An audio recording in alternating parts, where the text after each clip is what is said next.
Hai semuanya, my dearisti. Apa kabar di hari ini? Tetap sehat kan? Kita bertemu lagi novel Bos Tampan yang mati rasa. Selamat mendengarkan. 3, 2, 1. Si laki-laki berkacamata hitam itu menatap layar televisi di ruangannya tidak berkedip.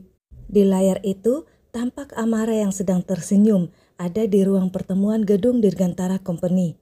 Stop dan zoom, aku ingin melihatnya dengan jelas. Perintah si laki-laki berkacamata hitam itu pada ahli IT-nya. Saya tidak mendapatkan info apapun tentangnya, Tuan, kata si IT. Pantas saja kita tak pernah menemukannya. Sejak awal dia sudah disembunyikan dengan baik oleh Mark, desah si kacamata hitam. Tapi Tuan, si Mark kan sudah mampus belasan tahun lalu. Gadis ini mungkin sekarang sudah berusia 20-an tahun. Siapa yang melindunginya selama ini? Keluarga Mark bangkrut dan sudah nggak punya power lagi. Apa ada orang kuat lain? Tanya si IT. Sepertinya si dokter yang mati kau bom itu. Dia yang selama ini melindungi gadis itu. Tapi sekarang si dokter sudah mati dan gadis itu muncul. Berarti ada orang lain yang menjaganya. Tidak mungkin ibunya itu. Perempuan itu terlihat sangat lemah. Lalu siapa? Cari tahu semuanya. Perintahnya lalu pergi. Saat berada di toko elektronik, dia melihat Henry yang memotret. Apa yang kau lakukan? Tanya laki-laki itu menatap Henry. Ini Tuan, saya sedang foto-foto barang-barangnya dan saya kirim ke orang-orang. Saya jualan online Tuan, saya belum dapat komisi bulan ini. Jawab Henry dengan mimik sedih, padahal dia memotret laki-laki itu juga. Laki-laki berkacamata hitam itu menepuk bahu Henry dan pergi. Henry mengirim foto laki-laki itu pada Mike si pelindung, lalu pura-pura terus memotret. Sejak dia diminta untuk mengawasi, dia belum melihat ada orang lain lagi yang keluar dari jalan rahasia di toko elektronik itu selain si kacamata hitam itu. Apa ada jalan rahasia lain? Atau di dalam sana tidak ada siapa-siapa lagi? Henry masih merasa agak takut untuk masuk menyelidiki jalan rahasia itu.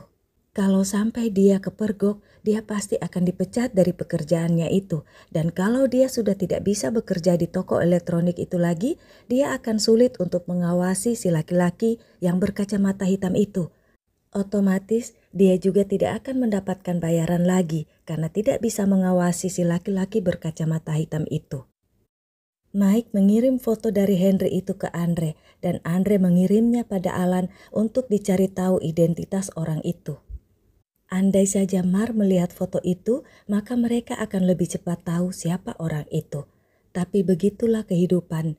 Yang baik atau buruk, bila belum saatnya, maka itu belum waktunya untuk terungkap.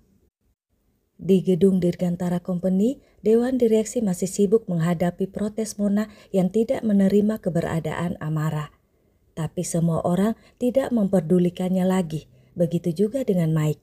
Saat ini kami sudah selesai proses pengklarifikasian para pemilik saham. 1 jam lagi kita akan mengambil suara dan menentukan siapa yang akan memimpin perusahaan ini. Karena pemilik saham terbanyak bisa saja meminta orang lain untuk mewakili menjadi pimpinan. Nona Mona, kalau Anda berambisi ada di posisi itu, jangan protes pada kami.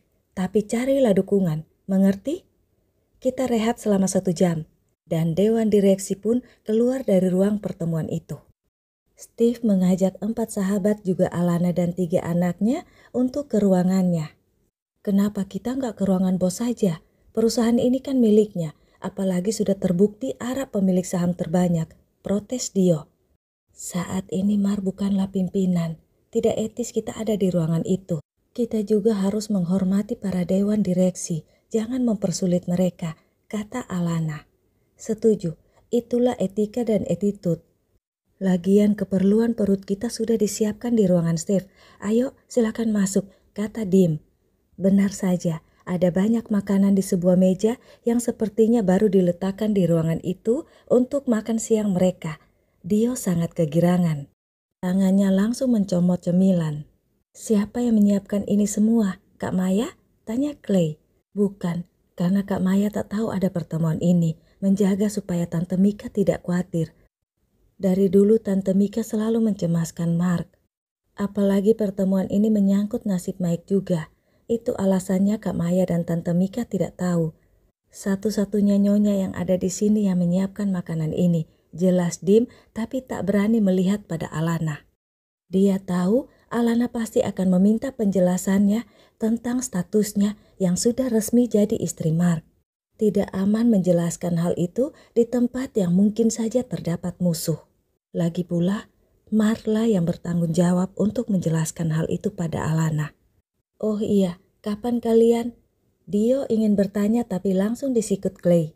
Ayo kita makan dulu, waktu kita kurang dari sejam. Jangan bicarakan hal penting di sini. Ayo makan, kata Dim. Mereka pun makan. Alana berbisik pada Amara, lalu diam-diam keluar. Dia mencari Mike. Dia melihat Mike sedang merokok di ujung koridor menuju toilet. Sudah makan? Tanya Alana pelan. Mike menoleh dan menatap Alana, tapi dia hanya diam. Belum makan saja itu bisa jadi masalah, apalagi kalau emosi, banyak berpikir, dan merokok. Alana kembali bersuara. Aku sedang tidak selera makan. Akhirnya Mike bersuara. Dalam situasimu pasti gak ada orang yang selera makan. Tapi hanya dirimu sendiri yang menentukan kau sehat atau tidak, kau mampu atau tidak. Anakmu, Mona, apapun statusnya sekarang, aku yakin kau lebih apapun darinya. Dari pengalaman, dari kemampuan, dan lain-lain. Lalu kenapa kau harus terganggu dengan tingkahnya? Aku tidak bilang kau harus melawan anakmu itu, tapi tunjukkan kau patut dihormati, kata Alana sambil mencuci tangannya di wastafel. Kau tidak pernah ada di posisiku, kau tidak mengerti apa-apa, keluh Mike. Kau juga tidak tahu apa-apa tentangku, jadi kau juga tak mengerti. Tapi yang aku tahu, bukankah kau berhutang banyak pada Dr. Andre? Bayarlah itu. Dengan begitu, kau masih punya harapan, juga punya modal walau sedikit, ujar Alana. Mike menatapnya. Maksudmu? Tanya Mike. Kau akan paham maksudku kalau kau makan dan berhenti merokok. Paling tidak untuk saat ini. Itu akan membuat otakmu jernih. Mereka lagi makan di ruangan Steve. Kesanalah, makan bareng, kata Alana tersenyum. Mike mematikan rokoknya dan berjalan meninggalkan Alana yang masuk ke toilet wanita. Beberapa menit kemudian, Alana mendengar suara orang muntah-muntah. Alana buru-buru keluar dan dia melihat Mona yang terhuyung dengan muka pucat. Kau sakit?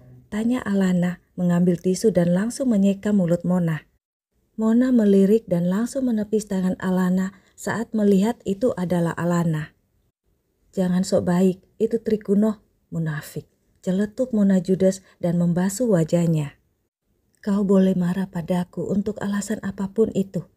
Tapi itu tidak akan merubah apapun. Tidak akan merubah kalau kenyataannya anakkulah pewaris dari ayahnya. Kau juga tidak akan bisa merubah keberuntunganmu dengan menyakiti orang yang pernah memberimu makan dan pernah sangat menyayangimu. Saham yang kau miliki sekarang nanti juga akan lepas dari tanganmu. Juga bisa jadi saham itu akan membahayakanmu, ujar Alana berdiri di samping Mona sambil mencuci tangannya. Apa maksudmu? Jangan mengancamku, aku akan melaporkanmu. Kau ingin merampas sahamku? Ternyata kau tak puas dengan saham yang dimiliki anakmu. Dasar serakah, celah Mona kasar meludah di wastafel di depannya. Aku hanya mengingatkan, Mike itu ayahmu atau bukan urusanku. Tapi dia berhutang pada orang lain. Jadi sekalipun kau memiliki saham itu, orang lain itu akan mengambilnya kalau Mike tidak membayar hutangnya. Kau paham? Dan kebanyakan dari orang-orang itu lebih jahat darimu, Nona. Berhati-hatilah, kata Alana berjalan keluar. Tapi setelah beberapa langkah, dia berbalik badan menatap sosok Mona di cermin. Kau pikir aku dan anak-anakku senang memiliki saham itu? Karena hal itu kami harus sembunyi dan berpindah-pindah tempat selama ini. Semua orang beranggapan bukankah hal yang membanggakan memiliki mahar dan segala miliknya? Kalau itu membanggakan, kenapa kami harus sembunyi? Aku lebih memilih tak memiliki saham itu, lebih memilih tak ada hubungan apapun dengan Mark Putra Dirgantara, dan memilih bisa hidup dengan tenang tanpa ancaman. Tapi semua sudah terjadi, hanya bisa berusaha tidak menyakiti siapapun. Tapi itu sulit, Nona.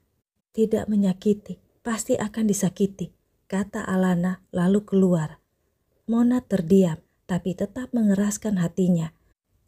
Dia akan sangat bersenang-senang dengan saham 15% miliknya sampai saham itu habis sebelum orang lain merampasnya. Mona tersenyum.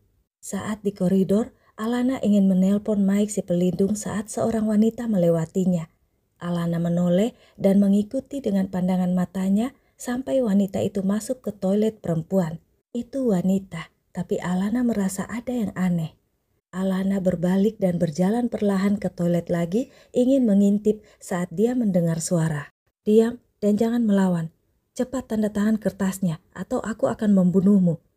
Itu suara laki-laki. Tadi saat dia pergi hanya ada Mona di dalam toilet itu dan yang barusan masuk adalah wanita. Orang itu menyamar. Alana sering menyamar, pantas saja dia merasa wanita yang melewatinya tadi agak aneh. Mona dalam bahaya. Alana menelpon Amara dan masuk ke dalam toilet pura-pura tidak tahu apa-apa. Sementara handphonenya terus memanggil. "Maaf Nona, apa Nona melihat lipstik saya tadi ketinggalan di sini?" Tanya Alana pada Mona sambil pura-pura mencari di dekat Mona dan memberi kode. Tapi Mona tidak paham. Dia bertindak sendiri dan Alana tidak bisa mencegahnya. Sesaat kemudian terdengar bunyi tembakan.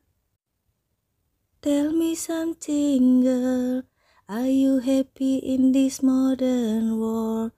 I'm falling."